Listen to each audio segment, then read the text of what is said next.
Hello friends, welcomes to our channel let's discuss. Friends, आज हम आप सभी के लिए कक्षा 10th का हिंदी सब्जेक्ट का वर्कशीट नंबर 30 लेकर आए हैं और यह वर्कशीट 11 सितंबर 2020 के लिए है। तो दोस्तों, आपने जो ये प्रीवियस वर्कशीट पढ़ा था उसी प्रीवियस वर्कशीट का ये आगे का पार्ट है। तो आइए इसे एक एक करके बेहतर तरीके से समझते हैं और फिर इसका सॉल्यूशन मैंने अटैच कर रखा बहुत ही बेहतर तरीके से, तो आप उसे भी देखेंगे। तो आइए इसे एक एक करके समझते हैं। देखिए बच्चों, पिछली कार्यपत्रक में हमने अनौपचारिक पत्र की विशेषता के बारे में जाना था और उसे लिखने का अभ्यास भी किया था। इस कड़ी में, इस कार्यपत्रक में भी हमें अनौपचारिक पत्र लिखने का अभ्यास करेंगे। अनौपचारिक पत्र निम्नलिखित प्रकार के होते हैं, यानी बधाई पत्र, शुभकामना पत्र, निमंत्रण पत्र, विशेष अवसरों पर लिखे जाने वाले पत्र, संतावना पत्र और किसी प्रकार की जानकारी देने के लिए या कोई सलाह आदि देने के लिए जो पत्र लिखे जाते हैं। अब देखिए, अनौपचारिक पत्र की क्या क्या विशेषताएं हैं दोस्तों, इसे आपको जानना बहुत ही जरूरी है। अनौपचारिक पत्र कैसा होना चाहिए? तो अनौपचारिक पत्र का भाषा जो है ना, स्पष्ट व सरल होनी चाहिए। पत्र लेखन तथा पत्र वाले की आयु, योग्यता, पद पर आदि का ध्यान रखना जानना चाहिए और पत्र में लिखी बात संक्षिप्त होनी चाहिए। जब आप पत्र में लिखते हैं बातें, वो साफ होना चाहिए, छोटा होना चाहिए, ठीक है। और पत्र का आरंभ व अंत काफ़ी प्रभावशाली होना चाहिए, मतलब स्टार्टिंग में भी आप इफेक्टिव तरीके से विनम्र भाव से और लास्ट में भी आप विनम्र भाव से क्या करेंगे, उसे लिखेंगे। उसके बाद जो है ना, भाषा और वर्तनी शुद्ध होना चाहिए, मतलब आप जब पत्र लिखते हैं तो हिंदी का हर एक अक्षर कोशिश कीजिए जो सारा के सारा शुद्ध हो। और पत्र भेजने वाले प्रेषक व प्राप्त करने वाले प्रापक का पता साफ स्पष्ट होना चाहिए, यानी कि पत्र भेजने वाले का पता और पत्र प्राप्त करने वाले का पता साफ साफ होना चाहिए। और कक्षा प्रेक्षक भवन से पत्र लिखने के समय अपने नाम के स्थान पर क ख ग तथा पता के स्थान पर परीक्षा भवन लिखिए। अर्थात जब आपका एग्जाम दे रहे हैं तो उस समय जब उसमें जो है ना, परीक्षा भवन से पत्र लिखते समय जो है ना, अपना नाम के स्थान पर जो है ना प्रॉपर नाम मत लिखिएगा, उसमें क ख ग या अ ब स लिखिएगा, ठीक है।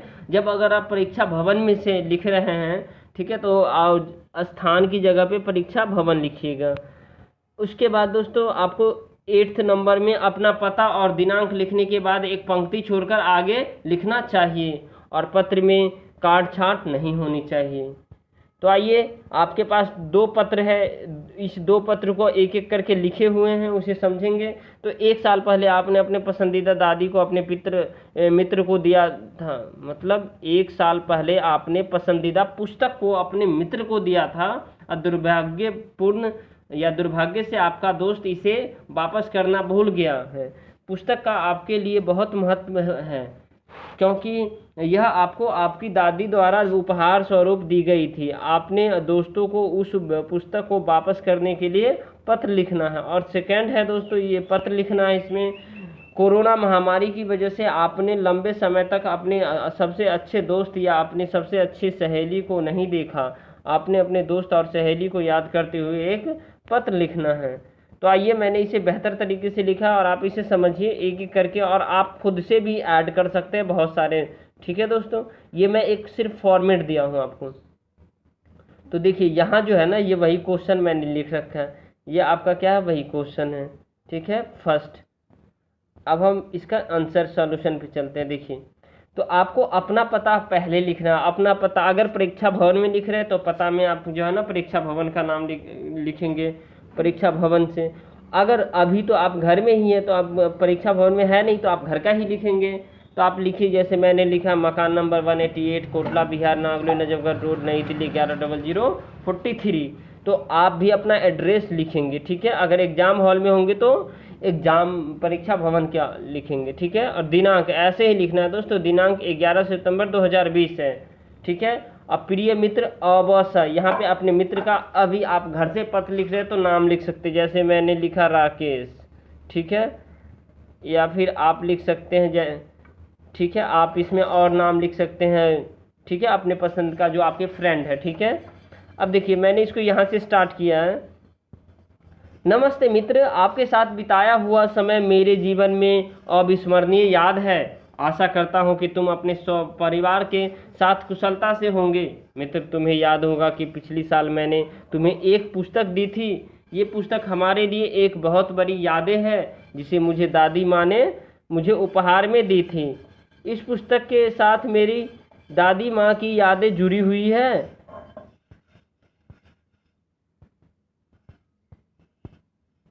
इस पुस्तक के साथ मेरी दादी माँ की यादें क्या है, जुड़ी हुई है। और शायद तुम इन दिनों अधिक व्यस्त होने की वजह से पुस्तक को लौटाना भूल गए। यदि संभव हो तो वह पुस्तक मुझे जल्द लौटा देना। मित्र, तुम्हें पता हो कि मेरी दादी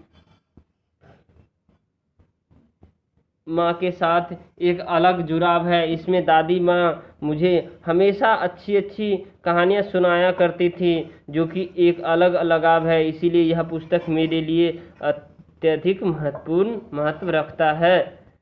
और चाचा एवं चाची जी को सादर प्रणाम कहना, नमस्ते कहना, और सादर प्रणाम या नमस्ते कहना, और अपनी कुशलता का समाचार देना। जल्द अपनी कुशलता का समाचार देना। तुम्हारा प्रिय मित्र क ख ग। यहाँ पे आप अपने प्रिय मित्र का नाम लिखेंगे, क्योंकि अभी आप घर से लिख रहे हैं और परीक्षा भवन से लिखेंगे तो क ख ग लिखेंगे। अब आते हैं प्रश्न संख्या सेकेंड, दूसरे की ओर। प्रश्न संख्या दूसरा, कोरोना महामारी की वजह से आपने लंबे समय तक अपने सबसे अच्छे दोस्त या अपनी सबसे अच्छे सहेली को नहीं देखा। अपने दोस्त सहेली को याद करते हुए एक पत्र लिखना है। अब देखिए, तो यहाँ भी सेम आपको पता लिखना है। आपको यहाँ पे पता लिखना है, जैसे मैंने अपना पता लिखा था, ठीक है, वहीं यहाँ पे अपना पता लिखना है। ठीक है, जैसे मेरा है, सपोज मैंने अभी लिखा था, एक सेकेंड, मकान नंबर मैंने 188 लिखा था। ठीक है, तो उसी तरह आप यहाँ पे अपना कंप्लीट एड्रेस कंप्लीट लिखेंगे, जिस तरह से मैंने यहाँ लिखा है। देखिए, आपको मैं दिखा रहा हूँ, ये सेम एड्रेस वहाँ हो जाएगा मेरे लिए। तो आप अपना एड्रेस लिखेंगे वहाँ, यहाँ पे। ठीक है दोस्तों, अब देखिए उसके बाद दिनांक एज इट इज लिखेंगे 11 सितंबर 2020। प्रिय मित्र, सखी या सहेली, छोटू या छोटी, अपना नाम लिखिए या अवसर लिखिए। ठीक है, अवसर कब लिखेंगे, जब परीक्षा भवन में होंगे आप। ठीक है, सस्नेह नमस्ते। यह सब कुशल मंगल है। यहाँ सब क्या है, कुशल मंगल है। आशा करता हूँ अपने परिवार के साथ तुम भी कुशल पूर्वक होगी या होंगे। इन दिनों तुम्हारी या तुम्हारा बहुत याद आई। मैंने तुमसे लगभग फरवरी 2020 में 9वीं के पेपर के समय देखा था, परंतु इस कोरोना नामक महामारी के कारण घर से बाहर निकलना अथवा मिलना असंभव है। ओके फ्रेंड, असंभव है, सही बात कह रहा हूँ। जैसा कि तुम्हें पता है कि कोविड-19 विश्व स्तर पर कितना घातक सिद्ध हो चुका है। इसीलिए सभी लोगों को घर के अंदर ही रहना, सभी लोगों के साथ घर के अंदर ही रहना। ठीक है, सभी लोगों के साथ घर के अंदर ही रहना चाहिए और मिलना जुलना नहीं चाहिए किसी भी इंसान से, क्योंकि यह बीमारी संपर्क से आने से फैलती है। मुझे तुम्हें तुम्हारे साथ बिताए हुए समय अच्छा है, मतलब समय अच्छा है या था। ठीक है, अभी भी है ही, वो जीवित हैं तब तो लिख रहे हैं। लेकिन चाहकर भी इस कोविड-19 के समय नहीं मिल सकता। इसीलिए मैं बताना चाहता हूँ या चाहूँगी कि तुम अपने परिवार सहित सभी का ध्यान रखना और सरकार द्वारा महामारी से बचने के लिए जो नियम है उसका पालन करना और अपनी सुखद समाचार लिखना। चाचा चाची को नमस्ते और छोटू को ढेर सारा प्यार व स्नेह। तुम्हारा मित्र, तुम्हारा या तुम्हारी सखी, जो आप नाम लिखना चाहते हो लिखिए। आप परीक्षा भवन में है तो अवसर लिखेंगे, जैसे छोटू छोटी मैंने लिख दिया, छोटू छोटी। ठीक है, तो आप इस तरह से लिखेंगे। तो दोस्तों, यह वीडियो पसंद आए तो लाइक कीजिए, शेयर कीजिए, सब्सक्राइब कीजिए। Thank you for watching this video.